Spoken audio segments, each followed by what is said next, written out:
Kumusta mga brad? Kapag sinabi nga po nating motor na nanggaling sa Taiwan, Kymco at SOM talaga ang nangunguna dyan. Kung ikukumpara nga po sa ibang brand, medyo naiiba talaga yung mga design nila. Sabi pa nga ng mga tao, unique daw yung mga design nila. At doon nga din po sa kanila sa Taiwan, mas tinatangkilik ng mga Taiwanese ang SOM at ang Kymco. Hindi daw ganong pinapansin doon yung brand na The Big Four.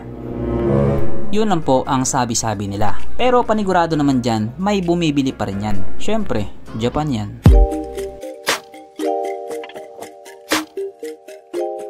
Pero syempre bago tayo magpatuloy, kung bago ka pa lamang napadpad dito sa aking walang kwentang channel, huwag ka na mo-subscribe. So yun na nga. Kung ikukumpara nga po dito sa atin, medyo iba talaga yung design ng mga motor sa Taiwan. O iba, pero ibig sabihin nun, ang gaganda ng mga motor nila. Kahit yung ibang small displacement doon sa Taiwan, hindi tinipid sa specs at features.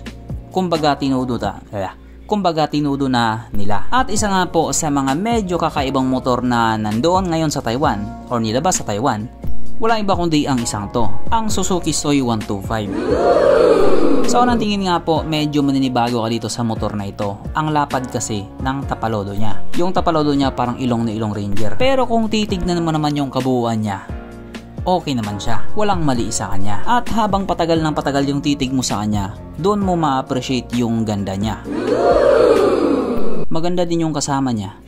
At ngayon nga po, pinag-uusapan talaga ng mga tao dito sa atin ang motor na ito. Panay tanong na nga yung iba kung kailan ba dadalhin dito sa Pilipinas. Umokay na daw kasi yung mama nila. At kapag dumating nga po yung araw na yon, panigurado magiging masaya sila. Kaya dahil dyan, pag-usapan na lamang natin kung ano bang meron sa motor na ito at kung gaano nga ba talaga siya kaganda. So ito nga po ang Suzuki Soi 125 or Suzuki Urban Icon na mayroong 124 cubic centimeter engine displacement, 4-stroke single cylinder, single overhead cam with 2 valves, powered by SEP or Suzuki Eco Performance. Nang ibig nga po sabihin, mas pinalakas na makina at the same time mas pinatipid sa gasolina. Fuel injected, kaso lang ito po ay naka-air cooled pa din. Panis yan sa Honda Click 125. Ang kanyang compression ratio 10.3:1. Pagdating naman po sa kanyang power, ito po ay mayroong 8.8 horsepower at 7,000 RPM, 9.6 Nm of torque at 6,000 RPM. At ayon nga po sa mga Taiwanese na nag-top speed sa motor na ito po ay kayang tumakbo sa bilis ng 90 km/h. Pero kapag yan dinala sa Pilipinas, panigurado abot ng 120 kph yan. Syempre, ibang usapan na kapag Pinoy na nakasampa.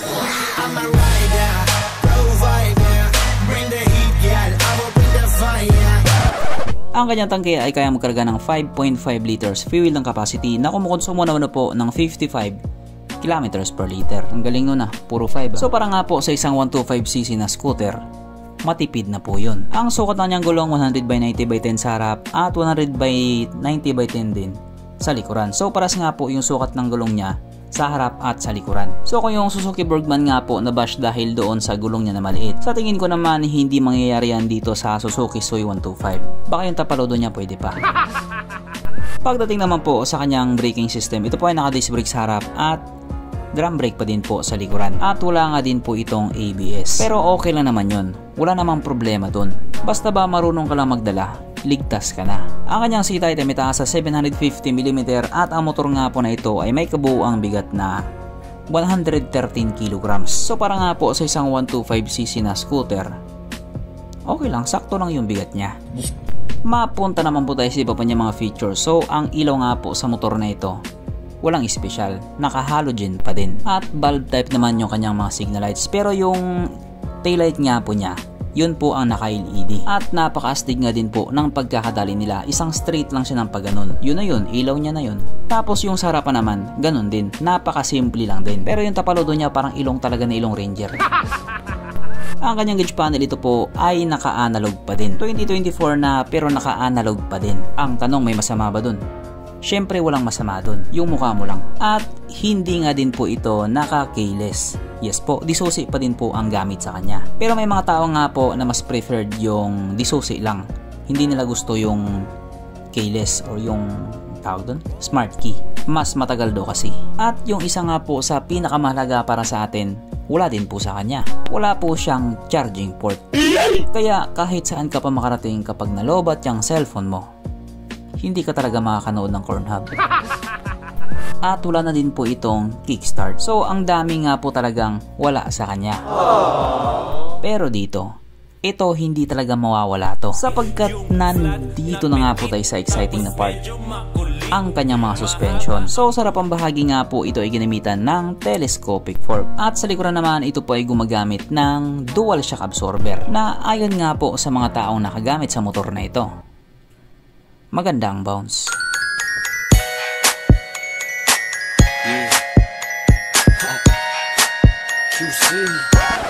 Oo, na alam ko bitin ka pa, kaya meron pang isa.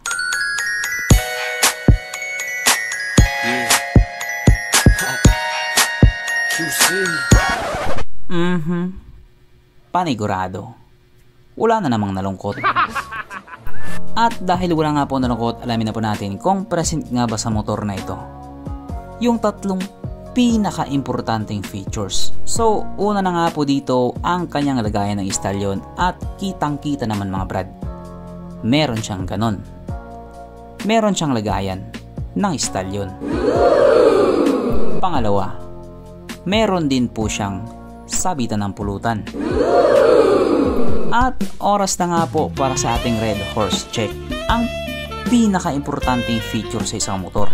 At ayon nga po sa aking masusing pag-aanalisa, ang motor na ito ay kayang magkarga ng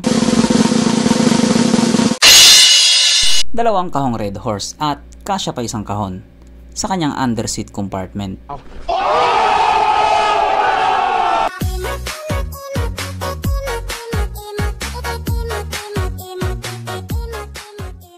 So therefore ang motor na ito, malinaw pa sa sikat ng araw, talagang highly recommended.